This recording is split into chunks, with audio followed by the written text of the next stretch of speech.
é a força da ayahuasca, o som do Espírito Santo de Deus. Oi, gente! Hoje eu tô gravando esse vídeo aqui da minha casa porque eu e a Ju resolvemos fazer algo diferente pra vocês. Uma sessão de perguntas e respostas, né? E pra quem não conhece, a Ju, além de ser minha melhor amiga, amiga de infância, ela é a madrinha do Instituto Flor de Lótus, juntamente com o padrinho William.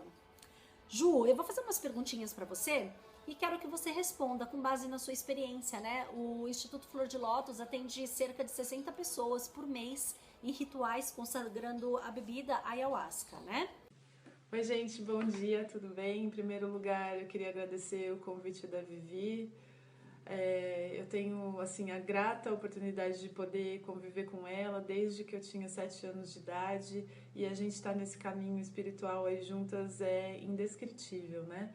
Então, muito obrigada pelo convite. Como ela disse, eu venho aqui e eu represento, né, o Instituto Flor de Lótus, não eu sozinho, o William também. Amanhã a gente vai colocar um vídeo do William para vocês. E aí eu queria, vou tentar responder as perguntas da melhor maneira possível, né? Ju, eu queria que você contasse um pouquinho pra gente se a ayahuasca, Santo Daime, é uma religião, é uma seita, o que é, né? Afinal de contas, o que é? O Santo Daime, né, em si, é uma doutrina religiosa, né, uma doutrina espiritualista, mas o que nós fazemos no nosso instituto, na verdade, não é uma religião, né? O que acontece é uma doutrina espiritualista onde o intuito é o autoconhecimento, né? A questão da evolução consciente com o uso da bebida sacramental ayahuasca, né? Então, nós não somos uma religião, mas todo o processo com a bebida é um processo individual. Então, não há pregação, não há... É claro que nós acreditamos em algumas coisas, mas, assim, acreditamos individualmente. E cada um é livre para acreditar naquilo que toca mais o coração, né? Explica pra gente o que vem a ser xamanismo e, em seguida, o que é universalismo. O xamanismo, né, ao contrário do que muita gente pensa, né, o xamanismo não é uma palavra indígena, né, não é algo que tem origem ali indígena, né.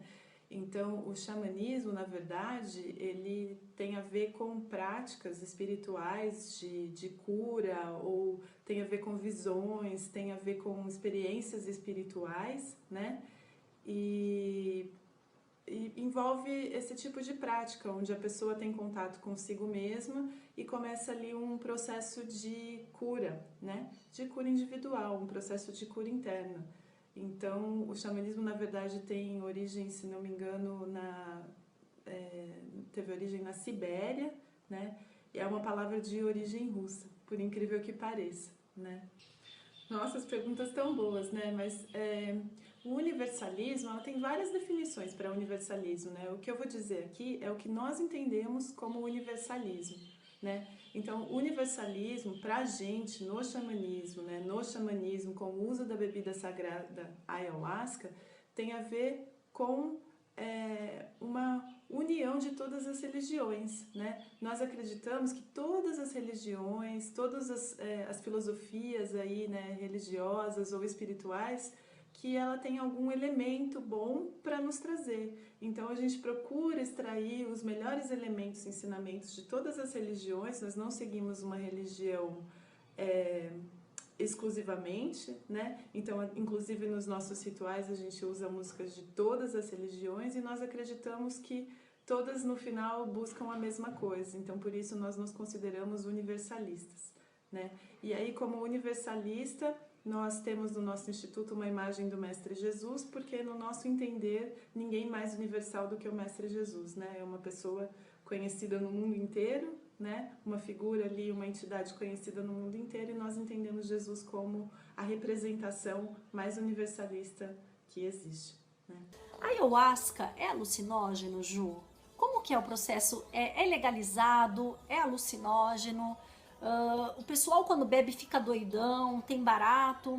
E você já viu algum caso de alguém enlouquecer com isso? Então, Vi, essa questão do alucinógeno é a questão que mais preocupa as pessoas que pensam em participar com um ritual pensam em participar de um ritual com ayahuasca, né? E na verdade a ayahuasca não é um alucinógeno, né? O que eu não vou explicar com relação à parte química, ou à parte física, o que acontece com relação ao alucinógeno e à ayahuasca. Isso eu acho que as pessoas podem pesquisar depois. Mas o que eu compreendo como alucinógeno é que existe ali uma perda de senso de realidade, né? Então a pessoa perde ali a consciência, ela perde o senso de realidade. E com a ayahuasca o que acontece é justamente o contrário, né? Existe ali um estado de expansão da consciência, onde a pessoa, na verdade, ela tem um senso muito profundo de realidade.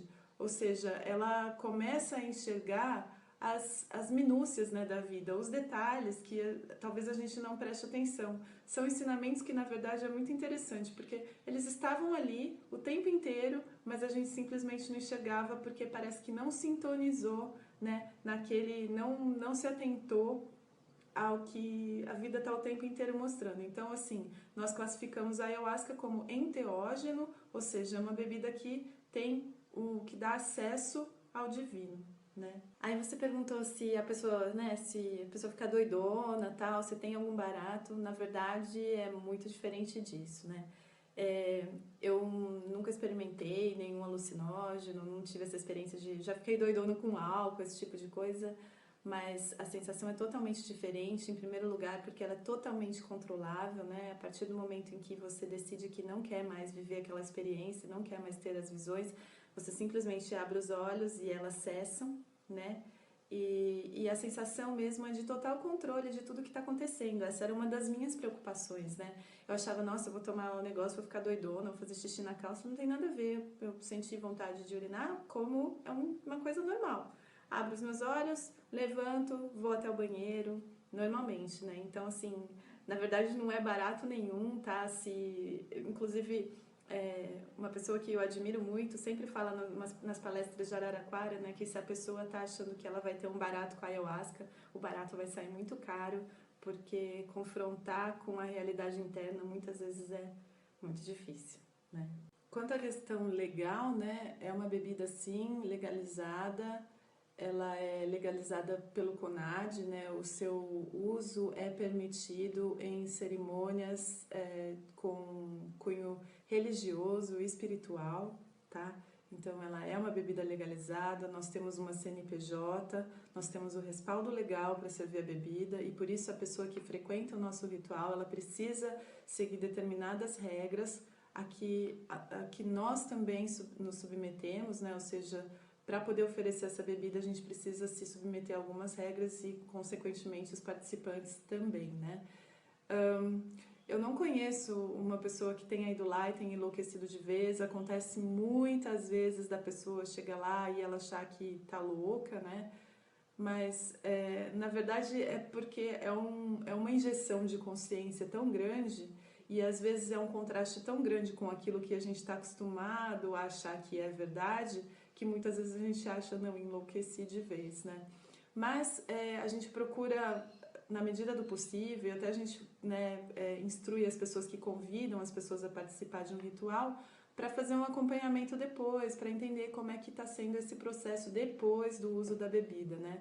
Então, assim, num primeiro momento pode ser que a pessoa ache que ela tenha ficado louca, mesmo porque o contato, né, os conceitos que se tem ali em uma única vez são muito profundos. Então, e aí falando em doidão, né, gente, a gente não podia esquecer do caso do Glauco, né, o cartunista que foi assassinado com o filho dele por uma pessoa que frequentava ali o seu céu onde eles serviam a bebida ayahuasca, né. Então é por isso que a gente costuma dizer que é necessário que se faça muita pesquisa em torno do instituto que oferece, que disponibiliza o uso dessa ferramenta, né, o uso da ayahuasca, porque você tem que saber a respeito da idoneidade do instituto. Por exemplo, no nosso instituto é terminantemente proibido o uso de qualquer substância, tanto lícita como ilícita, né? E no caso do Glauco, em primeiro lugar a pessoa era esquizofrênica, tinha quadro de esquizofrenia, então na verdade ela nem poderia usar. né, a ayahuasca, ela nem poderia tomar a ayahuasca, e em segundo lugar, a pessoa usava outras substâncias, né, sabe-se que a pessoa usava cocaína, então há que se saber ali as causas reais do que aconteceu, mas com certeza absoluta não foi pura e simplesmente uma pessoa foi participar de um ritual sério com a ayahuasca, não foi isso que aconteceu, né, gente? Então, assim, eu desconheço qualquer caso de uma pessoa que tenha ficado louca? Sim, com o uso de ayahuasca, sim. Agora, outras drogas, aí eu também não tenho propriedade nem conhecimento para falar a respeito delas, né? Então, o caso do Glauco foi um caso que ficou bastante famoso, gerou bastante polêmica em torno da ayahuasca. Inclusive, pediram a suspensão da autorização do CONAD para o uso ritualístico da bebida, né? Mas no final das contas não se comprovou que a morte do Glauco se deu devido ao uso de ayahuasca, né?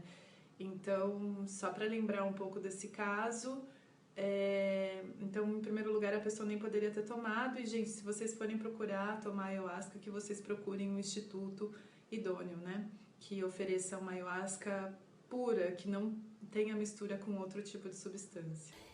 Ju, existe alguma restrição para as pessoas beberem a ayahuasca? Com relação à restrição ao uso da ayahuasca, né? Primeiro, com relação à autorização que a gente tem para servir a ayahuasca, né? Em primeiro lugar, é proibida a comercialização de ayahuasca, então a gente não pode vender a ayahuasca para as pessoas. A gente só pode usar a ayahuasca, a pessoa só pode consumir a ayahuasca e usar conosco ali dentro de um contexto ritualístico, até porque nós estamos preparados para dar o suporte para essa pessoa. E além disso, o curandeirismo no Brasil é proibido, né? Então, se algum de vocês ouviu falar, o xamã vai te curar, vai lá, que você vai resolver os seus problemas, na verdade isso é contra a lei e não é o propósito da ayahuasca, né? Lá o processo é todo individual.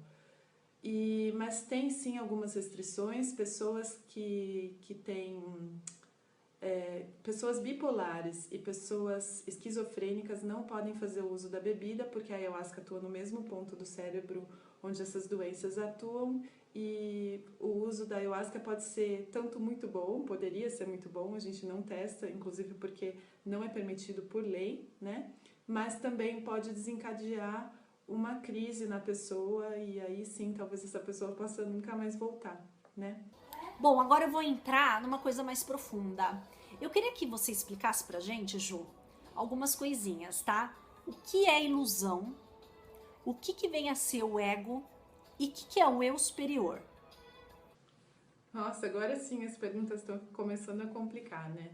Então, assim, sempre só explicando que isso é o ponto de vista da Juliana, né? Não é o ponto de vista, então na ayahuasca todo mundo pensa assim. Não, é o meu ponto de vista, né?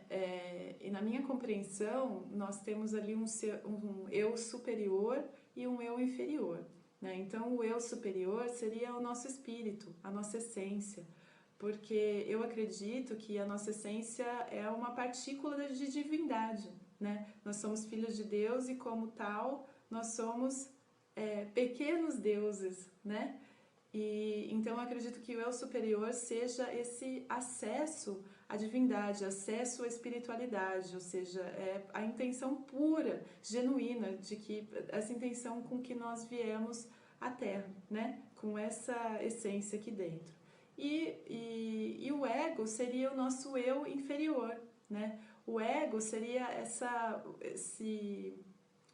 como eu posso dizer, seria essa parte do nosso ser que quer ter essa experiência material, ela não entendeu, né, que a nossa experiência é muito mais espiritual, né? Então, o ego, o eu inferior, seria aquele que nos leva a cometer os nossos equívocos, né? Então, todos os equívocos, na minha compreensão, são cometidos, na verdade, pelo ego e não pelo nosso eu superior. Se estivéssemos todos conectados à nossa própria divindade, nós não cometeríamos tantos equívocos, né? Com relação à ilusão, né, como o próprio conceito já diz, ilusão é tudo aquilo que não condiz com a realidade, né? Mas aí, fica uma coisa muito aberta e tal, mas assim, no meu ponto de vista, a ilusão é aquilo que nós criamos para fugir, na verdade, da realidade, né? a gente cria ali algumas ilusões até para a gente conseguir lidar com algumas coisas aqui desse mundo que na verdade a gente não consegue lidar, então a gente cria a ilusão de que, por exemplo, de que somos mortais, né? Que somos um corpo, aqui, que a hora que a gente morrer, a gente, né, acabou tudo, acabou a vida, então para que a gente está fazendo tudo isso, né? Isso, na minha opinião, é uma grande ilusão, né? É inclusive uma ilusão que a gente criou para escapar das coisas que a gente faz. A gente faz tanta coisa aí ruim, né, gente, que a gente precisa de uma ilusão que diga pra gente assim, olha, tudo bem, você pode aprontar o que você quiser, a hora que você morrer, acaba tudo, né? Então, assim, é isso, o conceito de ilusão é justamente isso, é tudo aquilo que foge da realidade. Amiga, o ritual todo é baseado em músicas, né? Eu queria saber como que você escolhe, como é feita a seleção dessas músicas para um ritual? O processo de escolha das músicas é algo muito individual de cada padrinho, né? Eu posso falar da experiência que eu tive de escolher músicas junto com a Débora para o ritual feminino, né? Então, o que acontece, nós escolhemos as músicas que estão relacionadas ao tema do trabalho, no caso nós trabalhamos com o resgate do sagrado feminino, então todas as músicas tinham a ver com o feminino, né? Então tinham músicas de Maria, músicas de deusas como a Lakshmi, né, por exemplo, e músicas que visavam resgatar o sagrado feminino, então falava do poder de medicina da mulher e tudo isso. E aí com relação à sequência das músicas, né, então a gente entende o processo primeiro físico da ayahuasca, que quando nós entramos em contato com a ayahuasca, ela começa, né, você começa a entrar num processo de expansão mesmo da consciência, onde ele é gradual, ele é lento, né? Então primeiro nós colocamos algumas músicas com algumas instruções, na hora que a mente está muito acordada ainda, né? E a hora que a mente começa a desligar, nós colocamos algumas músicas de introspecção, e aí tem o pico, né, que a gente chama que é o pico da força, o estado ampliado de consciência nós descrevemos como força. Então quando estamos no pico da força, colocamos músicas mais intensas, né? Então geralmente essas músicas têm didgeridoo, elas têm alguns instrumentos que fazem com que você vá mais profundo ali, mais profundo na experiência, né? E depois, novamente, nós trazemos a pessoa de volta ali, né? Então, vem as músicas de elevação. E depois nós temos umas músicas de bailado, que é um momento de, vamos dizer, não é de descontração, mas é um momento que você trabalha mesmo com essa energia e entende, assenta tudo aquilo que viu durante o ritual, né? Eu queria que você contasse pra gente como que é feita a mudança. Por que as pessoas mudam tanto depois que têm o contato com a bebida sagrada? Por que as pessoas mudam tanto ao entrar em contato com a ayahuasca, né?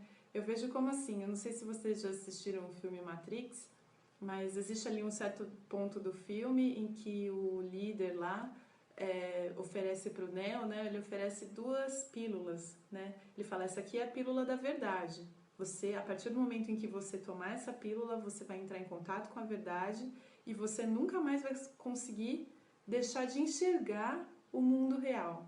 E essa aqui você fica para sempre, né, nesse mundo da ilusão.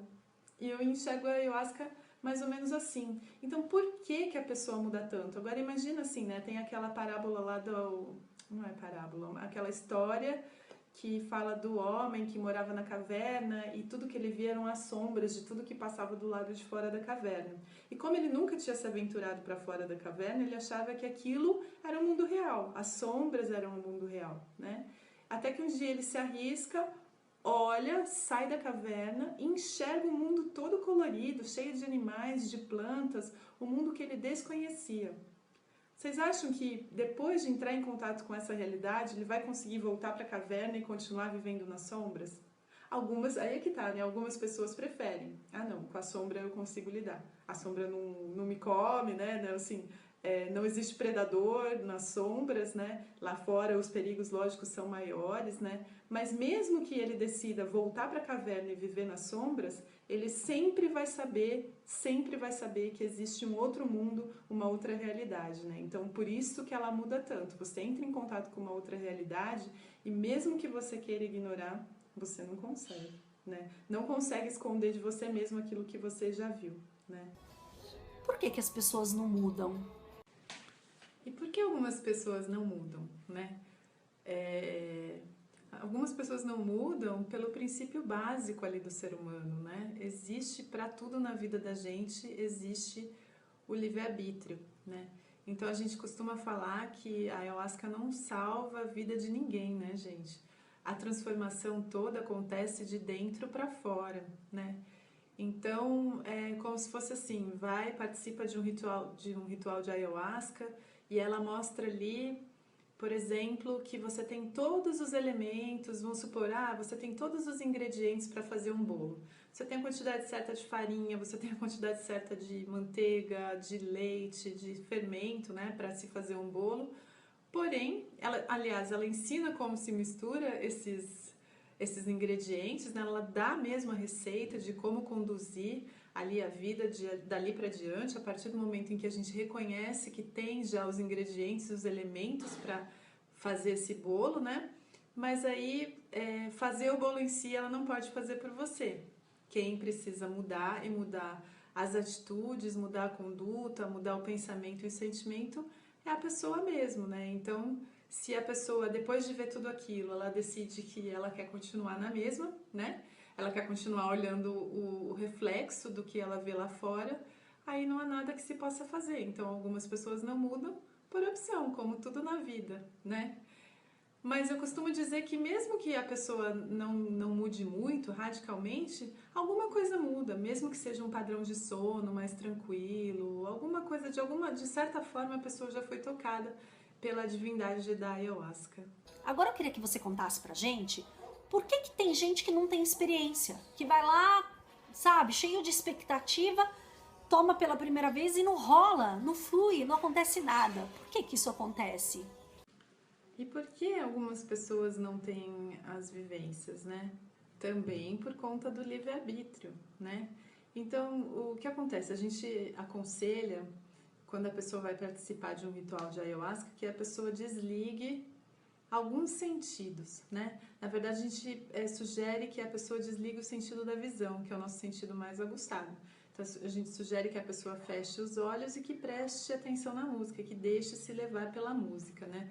Então, só o fato de você não estar vendo o que está acontecendo ali fisicamente, começar a olhar para dentro, já faz com que você tenha uma experiência mais completa, né? Mas, além disso, né, existe o mental ali da pessoa, o racional da pessoa. E, às vezes, a pessoa está tão ansiosa, ela quer tanto ver alguma coisa, na verdade, ela acha que ela quer ver alguma coisa, né? Mas o mental dela está tão ativo, ela está pensando tanto nas coisas da vida dela, contas para pagar, coisas que tem a fazer, filho que tem para cuidar, né? Que aí ela não se permite passar pela experiência, ela bloqueia esse acesso ao mundo sensível, ao mundo espiritual, né? Porque toda experiência tem a ver com o mundo sensível, tem a ver com o sentir. E se a pessoa não consegue desligar o racional, ela não consegue acessar esse mundo do sentir, né? Então, por isso, algumas pessoas vão lá, tomam a ayahuasca e não têm nenhuma experiência, porque elas têm o livre-arbítrio, ela tem a escolha e ela escolhe não passar por aquilo, né? E tudo o que acontece lá durante o ritual, todas as visões, são o que a pessoa se permite acessar. Então, se ela não se permite acessar nada, ela não vai acessar nada, né? Então, a pessoa tem o total controle do que acontece durante o ritual. Ju, eu queria que você explicasse direitinho pro pessoal por que quando a gente tem o contato com a bebida, logo de cara a gente tem aquela sensação de somos todos um. O que vem a ser isso? Então, muitas pessoas, né, relatam, inclusive, isso está impresso no convite que nós enviamos todos os meses para as pessoas que participam dos rituais, né? Tem a frase ali, somos todos um. O que significa isso, né? Significa que a partir do momento em que eu compreendo, né, que eu sou uma partícula de uma divindade, de um ser maior, que eu sou filho de Deus, né? E que eu compreendo que o irmãozinho do meu lado também é um filho de Deus, ele também é uma divindade, né? E aí eu entendo que somos todos parte de uma única coisa, somos todos um. E muitas vezes, né, a gente entende ali durante o processo com a ayahuasca que ao olhar para o próximo, na verdade estou olhando para mim mesmo. Aquilo que eu vejo na pessoa que convive comigo é, na verdade, nada mais é do que o reflexo do que eu mesma sou, né? Então, esse conceito do somos todos um é porque ali durante a experiência fica muito claro que na verdade estamos todos caminhando de volta para o Pai, né? Nós estamos todos em busca dessa luz, querendo voltar para o nosso Pai.